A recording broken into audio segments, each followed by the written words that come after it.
ప్రభు నామంన అందరికీ శుభోదయం. ఈరోజు దేవుని వాగ్దానము ఏమనగా, ప్రసంగి గ్రంథము 6వ అధ్యాయము 7వ వచనము. మనుష్యుల ప్రయాసమంతయు వారి నోటికే గదా, అయినను వారి మనస్సు సంతుష్టి నొందరు. సహోదరి సహోదరులారా, మనిషి అస్తమానము ఇహలోక విషయాల్లో సంతృప్తి పొందాలని దేవులాడుతాడు గాని ఎప్పుడూ పొందలేకపోతున్నాడు. పేదలు, ధనికులు, జ్ఞానులు, మూర్ఖులు అంతా తమ తమ కోరికలకు లోనైన వారే.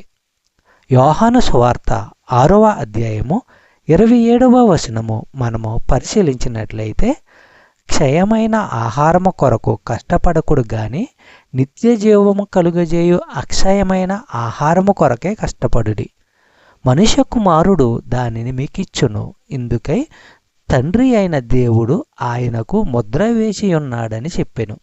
సహోదరి సహోదరులారా, అన్నిటికంటే ముఖ్యంగా దేని గురించి శ్రద్ధ ఉండాలో ప్రభువు చెప్తున్నాడు. ఈ క్షణికమైన జీవితావసరాల కోసం కాదు, శాశ్వత జీవం కోసమే, శరీరం కోసం కాదు, ఆత్మ కోసమే పాటుపడాలని ప్రభువు తెలియపరుస్తున్నాడు. చెప్పబడిన వాగ్దానము దేవుడు దీవించి ఆశీర్వదించును గాక. ఆమేన్.